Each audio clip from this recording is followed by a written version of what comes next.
अजितदादांची राष्ट्रवादी 2029 पर्यंत महाविकास आघाडीमध्ये येतील असं एक भाकीत योगेंद्र पवारांनी केलेलं आहे. कसं बघताय? नाही नाही, आपल्याला माहिती आहे की 2 जुलै 2023ला अजितदादांच्या नेतृत्वाखाली आम्ही महायुतीमध्ये सामील झालो आणि महायुतीला पाठिंबा दिला.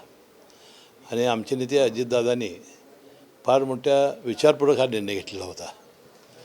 मला वाटते योगेंद्र पवारांनी जे आता वक्तव्य केलं आहे त्याला कोणताही आधार नाही. आणि आम्ही महायुतीचे घटक आहोत, महायुतीचे घटक म्हणून राहणार आहोत. आणि आज युतीच्या मार्फत आमच्या सुनेत्रा पवार वहिनी या उपमुख्यमंत्री आहेत. राज्याचं उपमुख्यमंत्रीपद 41-42 आमदार खासदार आणि एवढा सगळ्या राज्यभर कार्यकर्त्यांचा संपूर्ण विस्तार, अशा वेळेला अशी चुकीची वक्तव्य करणं हे मला वाटते अतिशय दुर्दैवी आहे. आम्ही महायुतीचा घटक आहोत आणि आम्ही घटक राहणार आहोत. दुसरी एक गोष्ट म्हणजे ज्या दिवशी ही सगळी पोटनिवडणूक होती त्या दिवशी 2029चा बारामतीचा उमेदवार करून यावरून बऱ्याच चर्चा झाल्याचं बघायला मिळालं. आणि सुप्रियाताईंनी यावर एक महत्त्वाचं वक्तव्य केलेलं आहे की 2029ला लोकसभेला पवार विरुद्ध पवार अशी लढाई होण्याची खबरदारी घेतो. आणि मी स्वतः जर तसं काय होत असेल तर मी तिथून बारामतीमधून निवडणूक लढवणार नाही अशी भूमिका त्यांनी घेतल्याचं. मी खासदार सुप्रियाताईंचा मनपूर्वक आभारी आहे की अशी त्यांनी भूमिका घेतली आणि त्यांनी सांगितलं की पवार विरुद्ध पवार अशी आता लढाई कधीही होणार नाही, याचं मी स्वागत करतो.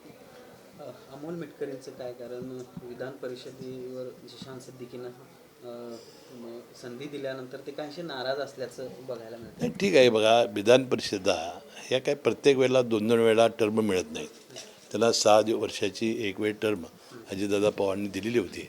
अनेक इच्छुक कार्यकर्ते असतात, अनेकांच्या शब्द दिलेले असतात.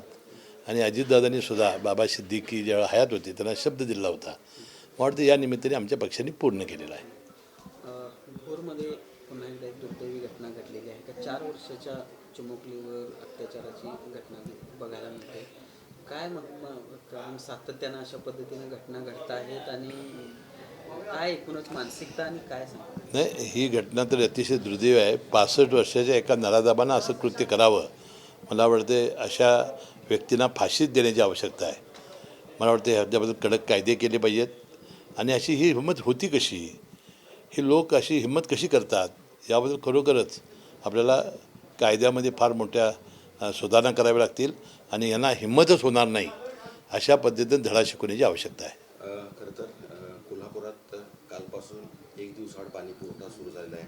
प्रचंड विस्कळीत हा पाणी पुरवठा होताना पाहायला मिळतोय.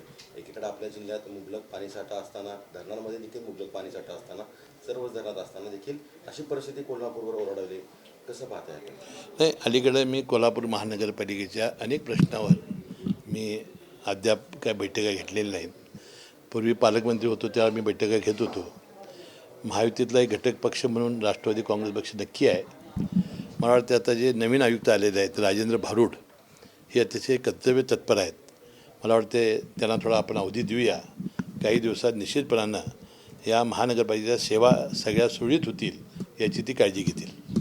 सर, गेल्या काही दिवसापासून गोकुळच्या निमित्तानं जिल्ह्यामध्ये राजकारण मोठ्या प्रमाणात तापल्याचं बघायला मिळते. आपल्यावर देखील गंभीर आरोप भाजपच्याच किंवा भाजपच्या सहयोगी आमदाराकडून होताना बघायला मिळत आहेत. काय सांगाल एकूणच, कारण ज्या पद्धतीने हे आरोप होत आहेत खालच्या? हे बघा, माझ्या राजकीय आणि सामाजिक 40-50 वर्षाचा माझा अनुभव आहे. यामध्ये अनेक सहकारामध्ये राजकीय, आता मी 6 वेळा निवडून आलेलो आहे. 30 वर्ष राज्याचे, 25 वर्ष मंत्री राहिलेलो आहे. त्यामुळे सगळ्या कोल्हापूर जिल्ह्यातल्या नव्हे तमाम राज्यातल्या कार्यकर्त्यांना माहिती आहे की हसन मुश्रीफ काय व्यक्ती आहे. त्यामुळे असं कोण काय बोलतं आहे त्याच्याबद्दल आपण लक्ष द्यायला नको. गोकुळबद्दल मी तुम्हाला एकच आणि शेवटचं सांगतो, गोकुळचा ज्या दिवशी निवडणुकीचा निकाल लागेल त्या दिवशी गुलाल लावून हसन मुश्रीफ सविस्तर प्रतिक्रिया देईल. पण हसन मुश्रीफ महायुती गोकुळच्या या सगळ्या प्रक्रियेमध्ये भाजपसोबत नको अशा पद्धतीची त्यांची मुख्यमंत्र्यांकडे आपण ठीक आहे, चांगले आहे. मुख्यमंत्री जो निर्णय देतील तो मान्य आहे आणि मी त्यांचा आभारी आहे की मला त्यांनी रिकामं केलं.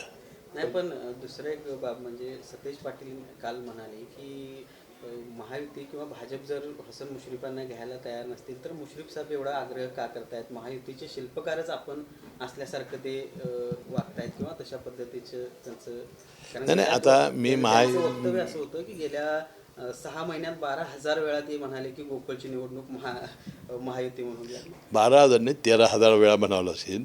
मी महायुतीचा घटक आहे, महायुतीचा मी मंत्री आहे, त्यामुळे महायुतीसाठी आपण पॅनलमध्ये करणार असं मी म्हणालो होतो. आता बंटी पाटलांचं काय मत आहे मला माहिती नाही, परंतु गोकुळच्या आता मी कुठल्याही प्रश्नाचं उत्तर देणार नाही. निवडणुकीचा ज्यावेळी गोकुळचा निकाल लागेल त्यावेळेला गुलाल लावून तुम्हाला सविस्तर मुलाखत देईन. थँक्यू.